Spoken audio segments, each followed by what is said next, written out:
ഇന്നത്തെ വീഡിയോയിൽ ഞാൻ പറയാൻ പോകുന്നത് ഏഞ്ചൽ മത്സ്യത്തെ പറ്റിയാണ്. ഭംഗിയേറിയ ഒരിനം വളർത്തു മത്സ്യമാണ് ഏഞ്ചൽ മത്സ്യം. സിക്ലിഡേ മത്സ്യഗോത്രത്തിലാണ് ഇവയെ ഉൾപ്പെടുത്തിയിരിക്കുന്നത്. ശുദ്ധജലജീവിയായ ഏഞ്ചൽ മത്സ്യത്തിൻ്റെ ശാസ്ത്രനാമം ടീറോഫിലം കാൾട്രെ എന്നാണ്. ടീറോഫിലം എമക്കിയെ എന്നൊരു സ്പീഷീസ് കൂടി അറിയപ്പെടുന്നതായിട്ടുണ്ട്.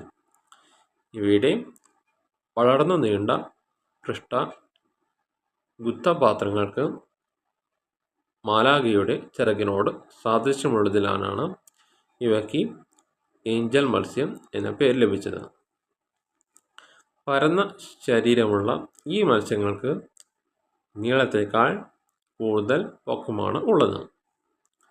പൂർണ്ണ വളർച്ചയെത്തിയ ഒരു മത്സ്യത്തിന് തല മുതൽ വാലറ്റം വരെ 15 സെൻറ്റിമീറ്റർ നീളമുള്ളപ്പോൾ പൊക്കം 25 സെൻറ്റിമീറ്റർ വരും. പൃഷ്ഠഗുദപാത്രങ്ങൾ സംഭവിച്ചിട്ടുള്ള അധിക വളർച്ചയാണ് ഈ അസാമാന്യ പൊക്കത്തിനുള്ള കാരണം. ജലസസ്യങ്ങൾ ഇടതൂർന്ന് വളർന്നു നിൽക്കുന്നതും ഒഴുക്ക് കുറഞ്ഞതുമായ ജലത്തിലാണ് ഇവ സാധാരണയായി കാണപ്പെടുന്നത്.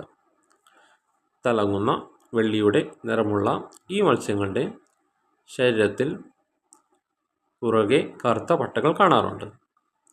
പത്തങ്ങളുടെ അഗ്രഭാഗങ്ങൾ വരെ ഈ പട്ടകൾ എത്തിച്ചേരുന്നു. മിക്ക ഏഞ്ചൽ മത്സ്യങ്ങൾക്കും വെള്ളിയുടെ നിറമാണെങ്കിലും ഇളം കറുപ്പ് നിറമുള്ള ഇനങ്ങളുമുണ്ട്.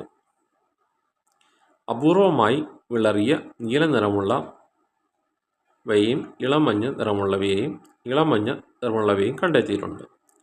തെക്കേ അമേരിക്കയിലെ ആമസോൺ നദീതടങ്ങളിലാണ് ഏഞ്ചൽ മത്സ്യങ്ങളുടെ നൈസർഗിക ആവാസ കേന്ദ്രങ്ങൾ. 10 മുതൽ 15 വരെയുള്ള കൂട്ടങ്ങളായാണ് ഇവ സഞ്ചരിക്കുന്നത്.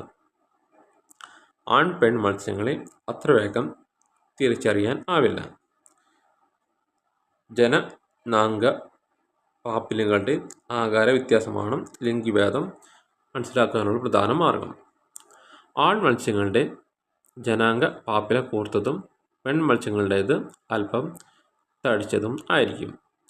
ജലസസ്യങ്ങളുടെ ഇലകളിലും തണ്ടുകളിലും അപൂർവമായി പാറകളിലും ഇവ മുട്ട നിക്ഷേപിക്കുന്നു. ചരടിൽ കോർത്ത മുത്തുകളുടെ ആകൃതിയിലുള്ള ഈ മുട്ടകൾ 48 മുതൽ 60 മണിക്കൂറുകൾക്കകം വിരിഞ്ഞ് ഇറങ്ങുന്നു. 4 ദിവസത്തോളം താളം തെറ്റിയ രീതിയിൽ നീന്തി നടക്കുന്ന കുഞ്ഞുങ്ങൾ 6 ദിവസം പ്രായമാകുന്നതോടെ ശരിയായ രീതിയിൽ നീന്തി നടക്കാൻ പഠിക്കുന്നു. വിരിഞ്ഞിറങ്ങിയ കുഞ്ഞുങ്ങളുടെ പ്രധാന ആഹാരം സൂക്ഷ്മജീവികളും ചെമ്മീൻ കുഞ്ഞുങ്ങളുമാണ്. യഥാർത്ഥ ഏഞ്ചൽ മത്സ്യങ്ങളുടെ ഭാർഗോൽപാദനത്തിന് ചില പ്രത്യേക ജലസംവിധാനങ്ങൾ ആവശ്യമാണ്. പക്ഷേ കാലക്രമത്തിൽ ടീറോഫിലം കാൾട്രെ, റീ എമക്കിയെ എന്നീ സ്പീഷീസുകളുടെ സങ്കര ഇനങ്ങൾ ഉടലെടുത്തു എന്ന് അക്വേറിയങ്ങളിൽ കാണപ്പെടുന്ന ഏഞ്ചൽ മത്സ്യങ്ങൾ ഈ 2 സ്പീഷീസിൻ്റെയും സങ്കര ഇനമാണെന്ന് കരുതപ്പെടുന്നു.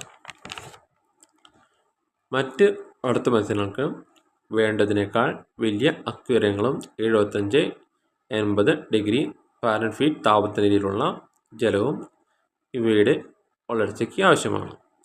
മിക്കവാറും എല്ലാ ഇനം ചെറു ജലജീവികളെയും ഇവ ഭക്ഷിക്കാമെങ്കിലും കൃത്രിമ ആഹാരങ്ങളും ഇവ നൽകാവുന്നതാണ്.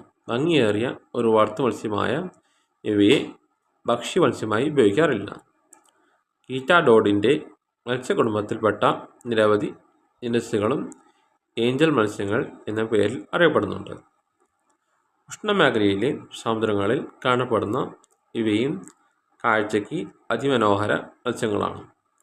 ഇവയിൽ കൂടുതൽ വലിപ്പമേറിയതും ചപാളവുമായ ക്വീൻ ഏഞ്ചൽ മത്സ്യം പ്രത്യേക ശ്രദ്ധയാകർഷിക്കുന്നു. ഹോളക്കാന്ത് ജനസിൽപ്പെട്ട ഈ മത്സ്യങ്ങൾ പവിഴപ്പുറ്റ നിറങ്ങളുമായി ചേർന്നാണ് കാണപ്പെടുന്നത്. കടലിലെ ശലഭ മത്സ്യങ്ങൾക്ക് ഏഞ്ചൽ മത്സ്യത്തോട് വിദൂര ബന്ധം മാത്രമേ ഉള്ളൂ. ഇന്നത്തെ വീഡിയോ ഇവിടെ നിർത്തുന്നു.